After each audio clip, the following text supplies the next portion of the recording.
गणेशाय नमः। ओम श्री जगदम्बिकाय नमः। श्रीमद् देवी भागवत स्कंध 9 अध्याय 4। सरस्वती की पूजा का विधान तथा कवच। नारद जी ने कहा, भगवान, आपके कृपा प्रसाद से यह अमृतमयी संपूर्ण कथा मुझे सुनने को मिली है। अब आप इन प्रकृति संज्ञक देवियों के पूजन का प्रसंग विस्तार के साथ बताने की कृपा कीजिए। किस पुरुष ने किन देवी की कैसे आराधना की है, मरते लोक में किस प्रकार उनकी पूजा का प्रचार हुआ, किस मंत्र से किन की पूजा तथा किस स्तोत्र से किन की स्तुति की गई है, किन देवियों ने किनको कौन कौन से वर दिए हैं। मुझे देवियों के स्तोत्र, ध्यान, प्रभाव और पावन चरित्रों के साथ साथ उपयुक्त सारी बातें बताने की कृपा कीजिए। भगवान नारायण कहते हैं, नारद, गणेश जननी दुर्गा, राधा, लक्ष्मी, सरस्वती और सावित्री, ये 5 देवियां सृष्टि की प्रकृति कही जाती हैं। इनकी पूजा और अद्भुत प्रभाव प्रसिद्ध है। अमृत की तुलना करने वाले इनके सुप्रसिद्ध चरित्र से संपूर्ण मंगल सुलभ हो जाते हैं। ब्राह्मण प्रकृति के अंश और कला संज्ञक जो देवियां हैं, उनके पुण्य चरित्र तुम्हें बताता हूँ। सावधान होकर सुनो। इन देवियों के नाम हैं काली, वसुंधरा, गंगा, षष्ठी, मंगल चंडिका, तुलसी, मनसा, निद्रा, स्वधा, स्वाहा और दक्षिणा। इनके संक्षिप्त, मधुर और वैराग्य उत्पादक चरित्र में भी पवित्र करने की पूर्ण शक्ति है। दुर्गा और राधा का चरित्र बहुत विस्तृत है। संक्षेप में उसे कहता हूँ, सुनो। मुनिवर, सर्वप्रथम भगवान श्री कृष्ण ने उन सरस्वती की पूजा की है जिनके प्रसाद से मूर्ख व्यक्ति पंडित बन जाता है। इन काम स्वरूपिणी देवी ने श्री कृष्ण को पाने की इच्छा प्रकट की थी। ये सरस्वती सबकी माता कही जाती हैं। सर्वज्ञानी भगवान श्री कृष्ण ने इनका अभिप्राय समझकर सत्य, हितकर तथा परिणाम में सुख देने वाले वचन कहे। भगवान श्री कृष्ण बोले, साध्वी, तुम नारायण के पास पधारो। वे मेरे ही अंश हैं। उनकी 4 भुजाएं हैं। मेरे ही समान उन परम सुंदर पुरुष में सभी सद्गुण वर्तमान हैं। वे सदा तरुण रहते हैं। करोड़ों कामदेवों के समान उनकी सुंदरता है। लीलामय दिव्य अलंकारों से अलंकृत वे सब कुछ करने में समर्थ हैं। मैं सबका स्वामी हूँ। सभी मेरा अनुशासन मानते हैं, किंतु राधा की इच्छा का प्रतिबंधक मैं नहीं हो सकता। कारण वे तेज, रूप और गुण सब में मेरे समान हैं। सबको प्राण अत्यंत प्रिय हैं। फिर मैं अपने प्राणों की अधिष्ठात्री देवी इन राधा का त्याग करने में कैसे समर्थ हो सकता हूँ। भद्रे, तुम वैकुंठ पधारो। तुम्हारे लिए वहीं रहना हितकर होगा। सर्व समर्थ विष्णु को अपना स्वामी बनाकर दीर्घ काल तक आनंद का अनुभव करो। तेज, रूप और गुण में तुम्हारे ही समान उनकी एक पत्नी लक्ष्मी भी वहाँ है। लक्ष्मी में काम, क्रोध, लोभ, मोह, मान और हिंसा ये नाम मात्र भी नहीं है। उनके साथ तुम्हारा समय सदा प्रेम पूर्वक सुख से व्यतीत होगा। विष्णु तुम दोनों का समान रूप से सम्मान करेंगे। सुंदरी, प्रत्येक ब्रह्मांड में माघ शुक्ल पंचमी के दिन विद्यारंभ के शुभ अवसर पर बड़े गौरव के साथ तुम्हारी विशाल पूजा होगी। मेरे वर के प्रभाव से आज से लेकर परले पर्यंत प्रत्येक कल्प में मनुष्य, मनुगण, देवता, मोक्षकामी प्रसिद्ध मुनिगण, वसु, योगी, सिद्ध, नाग, गंधर्व और राक्षस सभी बड़ी भक्ति के साथ 16 प्रकार के उपचारों के द्वारा तुम्हारी पूजा करेंगे। उन संयमशील जितेंद्रिय पुरुषों के द्वारा कणव शाखा में कही हुई विधि के अनुसार तुम्हारा ध्यान और पूजन होगा। घड़े अथवा पुस्तक में तुम्हें आवाहित करेंगे। तुम्हारे कवच को भोजपत्र पर लिखकर उसे सोने की डिब्बी में रख गंध एवं चंदन आदि से सुपूजित करके लोग अपने गले में अथवा दाहिनी भुजा में धारण करेंगे। पूजा के पवित्र अवसर पर विद्वान पुरुषों के द्वारा तुम्हारा सम्यक प्रकार से स्तुति पाठ होगा। इस प्रकार कहकर स्वयं भगवान श्री कृष्ण ने भी उन सर्व पूजिता देवी सरस्वती की पूजा की। तत्पश्चात ब्रह्मा, विष्णु, शिव, अनंत, धर्म, मुनीश्वर, सनकगण, देवता, मुनि, राजा और मनुगण ये सभी भगवती सरस्वती की उपासना करने लगे। तब से ये सरस्वती संपूर्ण प्राणियों से सदा सुपूजित होने लगी। नारद जी बोले, वेद वेताओं में श्रेष्ठ प्रभु, आप भगवती सरस्वती की पूजा का विधान, कवच, ध्यान, उपयुक्त नैवेद्य, फूल तथा चंदन आदि का परिचय देने की कृपा कीजिए। इसे सुनने के लिए मेरे हृदय में बड़ा कौतूहल हो रहा है। भगवान नारायण कहते हैं, नारद सुनो, कर्म शाखा में कही हुई पद्धति बतलाता हूँ। इसमें जगन माता सरस्वती के पूजन की विधि वर्णित है। माघ शुक्ल पंचमी विद्यारंभ की मुख्य तिथि है।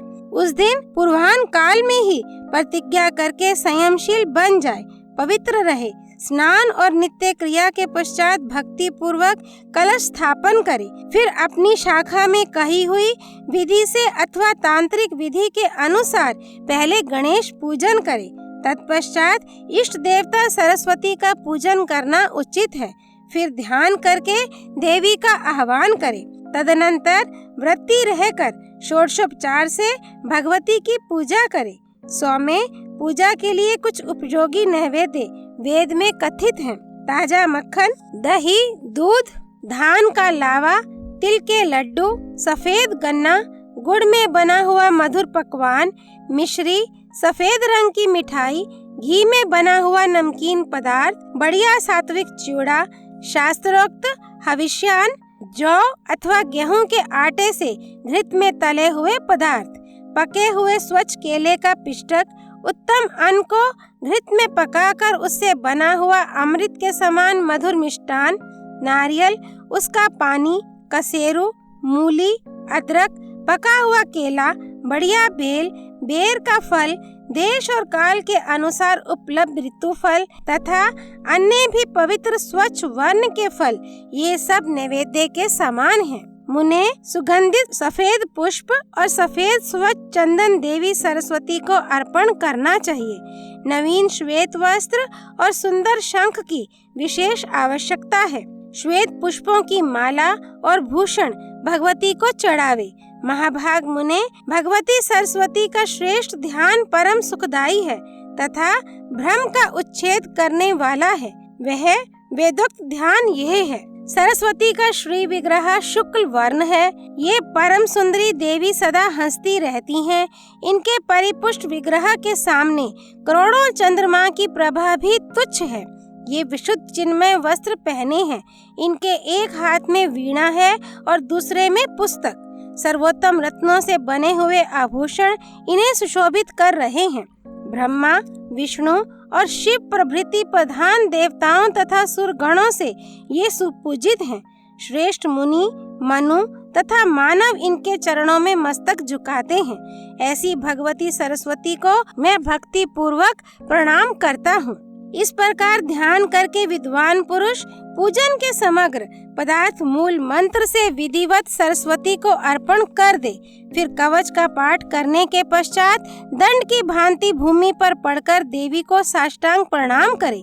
मुने, जो पुरुष भगवती सरस्वती को अपना इष्ट देवता मानते हैं, उनके लिए यह नित्य क्रिया है। श्रीम हरीम सरस्वतये स्वाहा, यह वैदिक अष्टाक्षर मूल मंत्र परम श्रेष्ठ एवं सबके लिए उपयोगी है। अथवा जिनको जिसने जिस मंत्र का उपदेश दिया है, उनके लिए वही मूल मंत्र है। सरस्वती इस शब्द के साथ चतुर्थी विभक्ति जोड़कर अंत में स्वाहा शब्द लगा देना चाहिए। लक्ष्मी और योग माया की आराधना में भी इसी मंत्र का प्रयोग किया जाता है। इस मंत्र को कल्प वृक्ष कहते हैं। प्राचीन काल में कृपा के समुद्र भगवान नारायण ने वाल्मीकि मुनि को इसी का उपदेश किया था। भारतवर्ष में गंगा के पावन तट पर यह कार्य संपन्न हुआ था। फिर सूर्य ग्रहण के अवसर पर पुष्कर क्षेत्र में परशुराम जी ने शुक्र को इसका उपदेश किया था। मारीच ने चंद्र ग्रहण के समय प्रसन्न होकर बृहस्पति को बताया था। बद्री आश्रम में परम प्रसन्न ब्रह्मा की कृपा से भृगु इसे जान सके थे। जरत्कारु मुनि क्षीर सागर के पास विराजमान थे। उन्होंने आस्तिक को यह मंत्र पढ़ाया था। बुद्धिमान ऋषि श्रृंग ने मेरु पर्वत पर विभांडक मुनि से इसकी शिक्षा प्राप्त की थी। शिव ने आनंद में आकर गौतम गोत्र में उत्पन्न कर्ण मुनि को इसका उपदेश किया था। याज्ञवल्क्य और कात्यायन ने सूर्य की दया से इसे पाया था। महाभाग शेष पाताल में बलि के सभा भवन पर विराजमान थे। वहीं उन्होंने पाणिनि, बुद्धिमान भारद्वाज और शाक्टायन को इसका अभ्यास कराया था।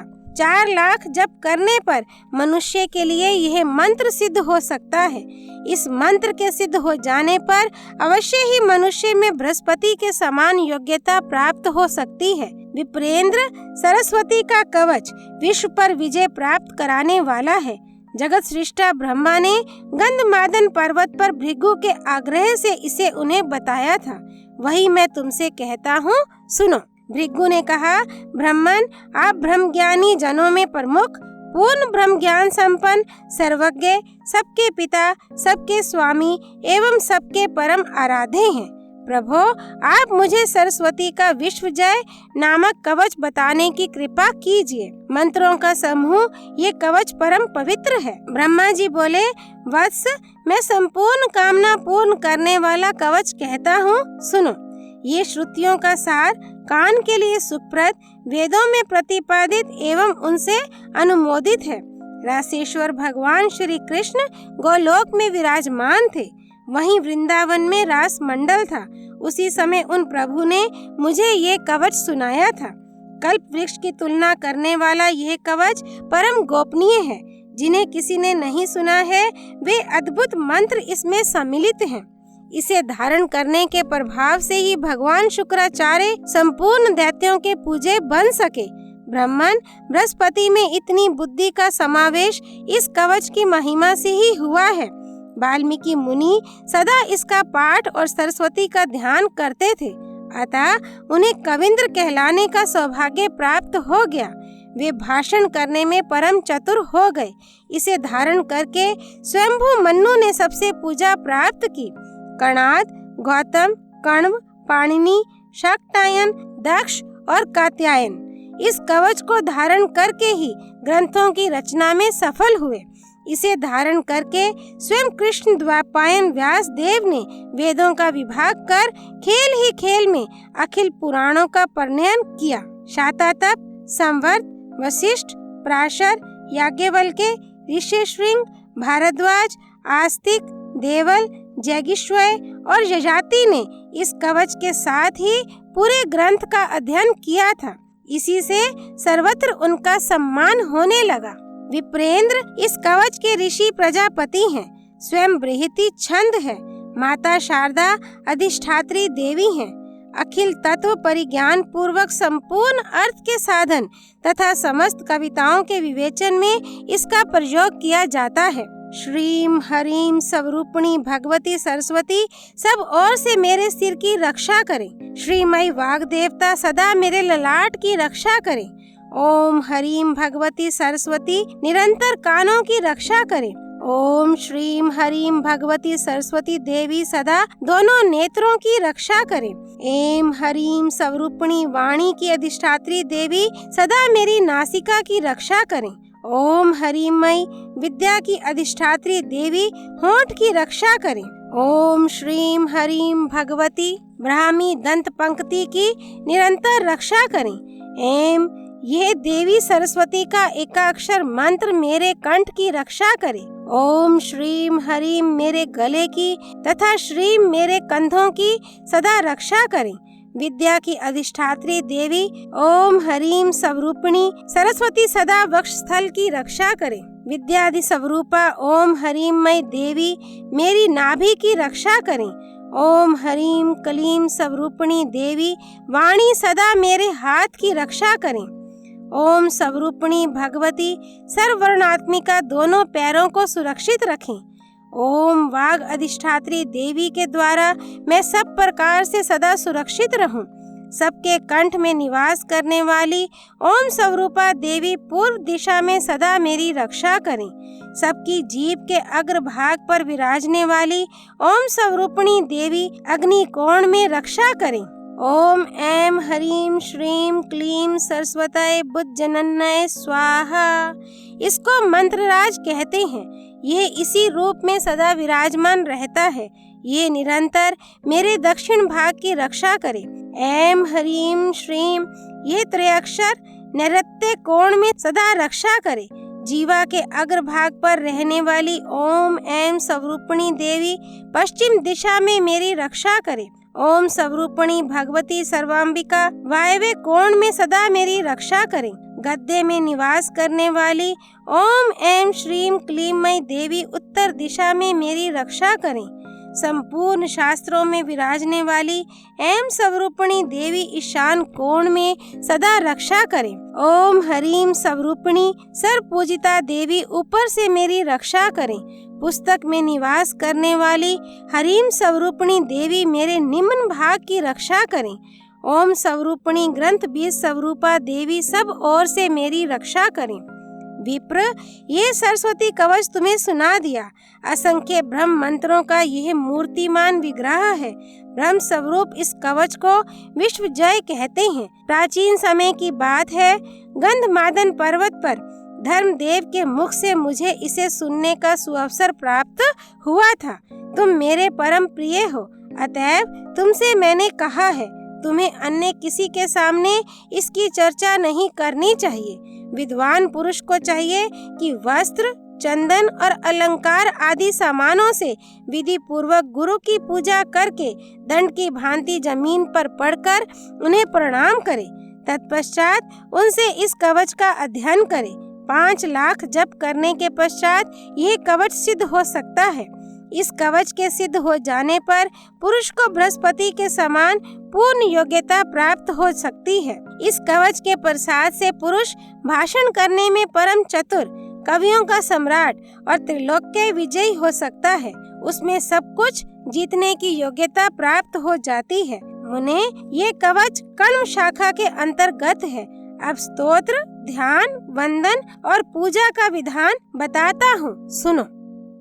अध्याय 4 संपूर्ण। माँ सरस्वती देवी की जय। श्री नारायण भगवान की जय। श्री भगवती देवी अर्पणमस्तु।